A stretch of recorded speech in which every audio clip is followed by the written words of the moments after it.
வாங்க கவி ஸ்பெஷல் கிச்சனில் இன்னைக்கு சூப்பரான ஒரு ஸ்வீட் ஐட்டம் பார்க்க போகிறோம். செரி பழம் போட்டு கேசரி எப்படி செய்யறதுன்னு பார்க்கலாம்.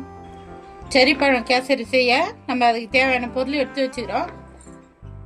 ரவை 1/4 கிலோ, சர்க்கரை 100 கிராமு, செரி பழம் ஒரு 10 பழம் எடுத்து வச்சுக்கிறோம், 5 ஏலக்காய், முந்திரி ஒரு 10 முந்திரி, கிறிஸ்மஸ் பழம் ஒரு கைப்பிடி எடுத்து வச்சுக்கிறேன். இப்போ முந்திரி நம்ம நெய்யில் வறுத்துக்கலாம். செரி பழத்தை நம்ம கட் பண்ணிக்கலாம் பொடிசா கத்தியால. செரி பழம் கேசரி கிண்ட அடுப்பத்தை வச்சு ஒரு கடாயை வச்சுட்டேன். நெய் ஒரு 4 டீஸ்பூன் போட்டுக்கலாம்.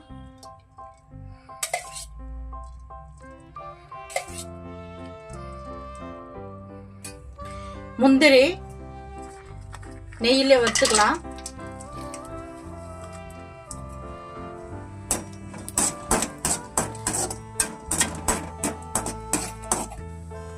கிறிஸ்மஸ் பழமும் போட்டுக்கலாம்.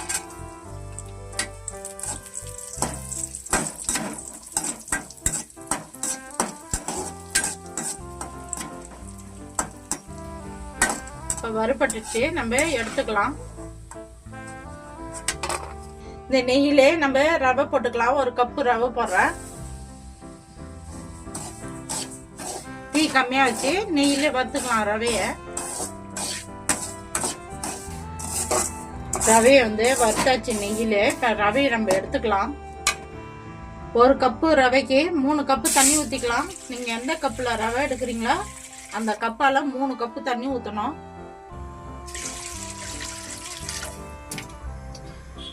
நம்ம ஸ்வீட்டு தான் செய்யறோம். லைட்டா உப்பு போட்டுக்கலாம். அப்பதான் ஸ்வீட் நல்லா தூக்கி கொடுக்கும். கேசரி கலருக்காக நான் மஞ்சள் பொடி போடுறேன். நீங்க கலர் பொடி போட்டுதான் போட்டுங்க. தண்ணி கொதி வந்துட்ட பிறகு நம்ம சர்க்கரை போட்டுக்கலாம். 1/4 கிலோ ரவைக்கு நான் 100 கிராம் சர்க்கரை போடுறேன். உங்களுக்கு இன்னும் கொஞ்சம் இனிப்பு வேணும்னாலும் நீங்க இன்னும் கொஞ்சம் சேர்த்துங்க.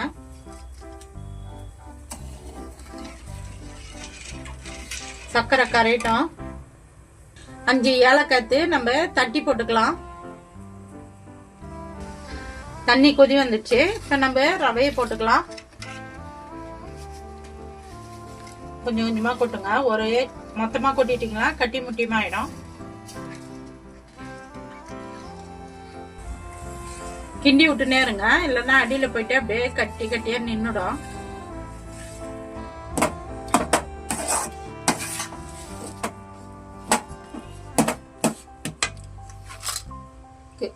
முந்திரியும் கிறிஸ்மஸ் பழமும் போட்டுக்கலாம். நம்ம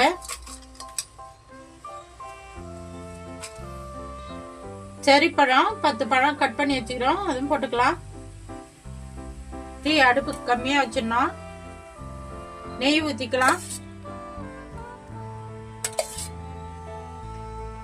ஒரு 5 டீஸ்பூன் நெய் போட்டுக்கலாம். நல்லா மிக்ஸ் பண்ணிக்கலாம்.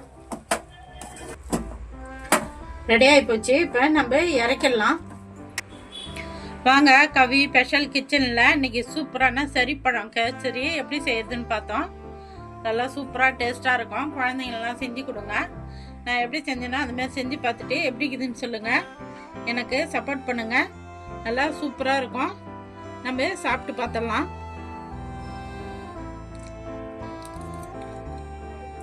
சூப்பர்.